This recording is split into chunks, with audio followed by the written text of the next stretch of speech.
নমস্কার বন্ধুরা, আশা করি সবাই ভালো আছেন। তো বন্ধুরা, এখন আমি যে ছবিটা রিভিউ করব সেই ছবিটার নাম হলো তুফান। তো তুফান ছবিটা ফাইনালি দেখলাম, সেটা কেমন লাগলো তো সেই বিষয়ে কথা বলবো। তো আশা করব ভিডিওটা খুবই ইন্টারেস্টিং হবে, ভিডিওটাকে শেষ পর্যন্ত দেখবেন। আর যদি চ্যানেলটায় নতুন হয়ে থাকেন অবশ্যই চ্যানেলটি সাবস্ক্রাইব করে নেবেন। তো তুফান ছবি নিয়ে আমার আশা প্রচণ্ড বেশি ছিল। আমি প্রচণ্ড আশাবাদী ছিলাম ছবিটা নিয়ে, এবং ভাবছিলাম কবে দেখবো ছবিটা। তো ফাইনালি ছবিটা দেখলাম। তো দেখার পর আমাকে একটা কথাই বলতে হচ্ছে যে আমি যতটা আশা করেছিলাম ছবিটা ততটা আমাকে কিন্তু ডেলিভার করতে পারেনি। তবে ছবিটা কিন্তু বেশ ভালো একটা ছবি। যারা ভাবছেন যে কমার্শিয়াল ছবি দেখেন এবং যারা কমার্শিয়াল অ্যাকশন ধরনের ছবি দেখতে পছন্দ করেন, তারা অবশ্যই ছবিটা দেখতে যেতে পারেন। ছবিটার মধ্যে বেশ ভালো গান রয়েছে, কমেডি রয়েছে, অ্যাকশন রয়েছে, ডায়লগ রয়েছে। তো বেশ ভালো লাগবে আপনাদের ছবিটা। তো ছবিটার মধ্যে বেশ কিছু খারাপ ফল্টও রয়েছে, সেই কিছু জিনিস ভুল লেগেছে বা যে জিনিসগুলো আমার ভালো লাগেনি সেই বিষয় নিয়েও কথা বলবো। কয়েকটা জিনিস রয়েছে যেগুলো আমার ভালো লাগেনি, তবে সিনেমার মধ্যে বেশ কিছু জিনিস রয়েছে যেগুলো আমার খুবই ভালো লেগেছে।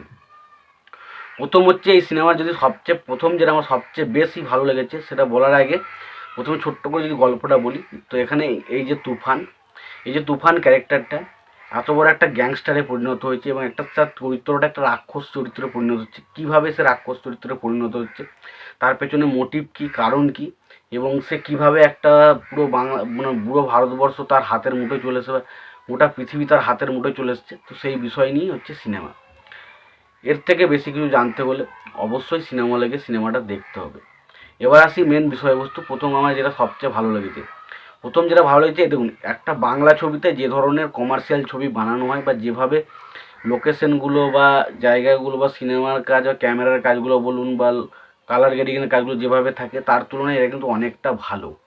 এবং দেখে মনে হচ্ছে না ছবিটার পেছনে বেশ ভালো একটা টাকা ঢালা হয়েছে, এবং ছবিটা বেশ খুব সুন্দরভাবে সেই জিনিসগুলোকে পুল আপ করতে পারে। সেটা দেখতে খুব ভালো লাগে, তার চোখের শান্তি চলে আসে, এক কথায় বলতে গেলে দারুণ লাগে।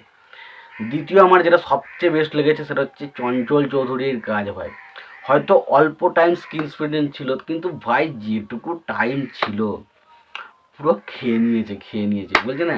পুরো একটা ডায়লগ ছিল, দেবেন তুফানকে যদি একটা সুযোগ দিন পুরো খেয়ে দেবো। ওই যে সত্যি কথা বলতে তুফান সিনেমার সব থেকে পজিটিভ যদি কোনো জিনিস থেকে থাকে সেটা অবশ্যই চঞ্চল চৌধুরী ভাই। অবশ্য তার সিনেমাতে তার স্ক্রিন প্রেজেন্টটা খুব কম, খুব অল্প সময়ের জন্য তাকে দেখানো হয়েছে, কিন্তু যেটুকু দেখানো হয়েছে পুরো ভাই জাস্ট আলাদাই মস্তি দারুণ। এবং তার পাশাপাশি একটা ওয়ান টেক শট রয়েছে ছবির মধ্যে, ওটা বলতে চাই না, তো ওয়ান টেক একটা শট রয়েছে যেটা একবার হচ্ছে সেই সিনটা চঞ্চল চৌধুরীর পারফরমেন্স দেখবেন ভাই, আউটস্ট্যান্ডিং। তো আমার দারুণ লেগেছে। এবার আসি শাকিব খানের ক্যারেক্টারটা কেমন লাগলো। দেখুন, শাকিব খানের বিগত যে সমস্ত ছবিগুলো আমরা দেখেছি, শাকিব খানকে যেভাবে অভিনয় করতে দেখেছি তার তুলনায় এটা অনেক অনেক অনেক বেটার অভিনয় করেছে। এবং তার পাশাপাশি শাকিব খানের এই যে গেট আপটা, একটা যে গ্যাংস্টার হিসেবে তাকে মানানোটা দারুণ লাগে।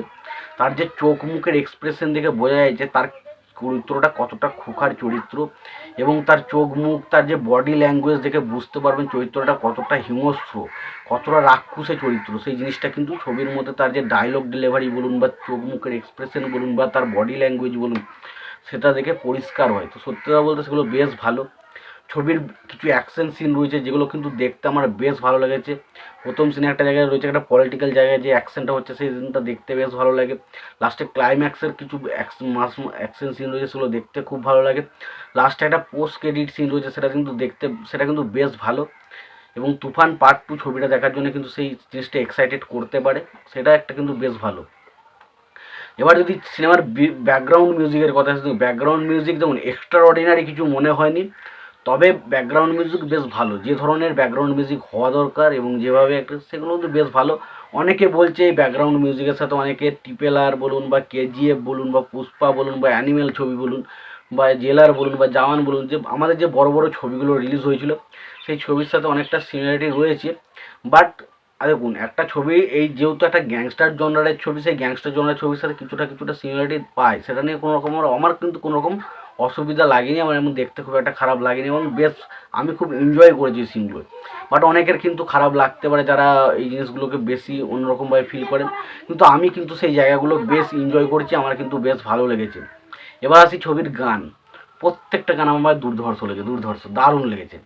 তাদের তুফানের টাইটেল ট্র্যাক বলুন, দুষ্টু কোকিল বলুন, উড়াধুরা বলুন, বা লিয়ে গানটা বলুন, ভেসে যায়, বা একটা গান রয়েছে যে গানটা বলতে যায় না, সেটা লুটপুট গানের মতো একটু ধরে, বেশ ভালো গান যেগুলো রয়েছে সেগুলো শুনতে বেশ ভালো লাগে এবং গানগুলোর বেশ ইন্টারেস্টিং।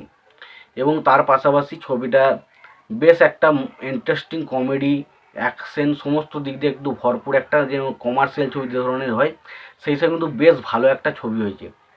এবার আসি নেগেটিভ দিক। তো নেগেটিভ দিক আমার সবথেকে বড় নেগেটিভ লেগেছে, দেখুন এখানে যে ভিলেন, সেই ভিলেনের ক্যারেক্টারটা না খুব একটা গুরুত্বপূর্ণ নেই। চঞ্চল চৌধুরী ক্যারেক্টারটা যদি বাদ দিয়ে দিই, চঞ্চল চৌধুরীর ক্যারেক্টারটা অনেক টাইম পর বেরোচ্ছে, কিন্তু তার আগে কোনো ভিলেন সেইভাবে যে একটা খতরনাক ভিলেন থাকবে, যে ভিলেনটার সাথে একটা তুফানের একটা বিরাট বড় ট্যাসেল চলবে, সেই জিনিসটা কিন্তু আমরা পাই না, যেটা কিন্তু কমার্শিয়াল ছবির ক্ষেত্রে একটা বিরাট বড় মুখ রাখে, সেটা কিন্তু ছবির মধ্যে মিসিং, যেটা আমার খুবই খারাপ লেগেছে।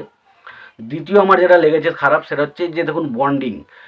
আমরা যদি কেজিএফ তুলে দেখি, তো কেজিএফ এখন যে রকির সাথে তার মায়ের যে কেমিস্ট্রি, বা রকির সাথে যে তারা যে গ্যাংস্টারে যে কিছু লোক থাকে তাদের সাথে যে কেমিস্ট্রি বা বন্ডিংটা যেভাবে দেখানো হয়, বা আমরা যদি পুষ্পা দেখি, পুষ্পাতে যে তাকে যে এত মানে ছোট করা হয়, সব জায়গায় তার পুত্রী পরিচয় নিয়ে এত কিছু করা হয়, এবং তার মাকে সে কতটা ভালোবাসে, তার মাকে কষ্ট হয়, সেই জিনিসগুলো কিন্তু আমরা ফিল করতে পারি, এবং পাশাপাশি পুষ্পার যে কষ্টটা সেটা আমরা ফিল করতে পারি।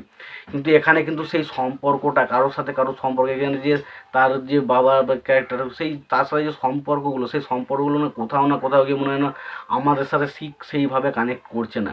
তো যেটা কিন্তু আরও একটু নজর দেওয়া উচিত। ফলে সেই ইমোশনাল দৃশ্যগুলো বা ছবির মধ্যে যে ইমোশনাল দৃশ্যগুলো ফুটে ওঠার কথা ছিল, সেটা কিন্তু আমার কাছে কিন্তু খুব একটা ফুটে ওঠেনি, যেটা কিন্তু একটা খুবই বাজে দিক ছবির মধ্যে।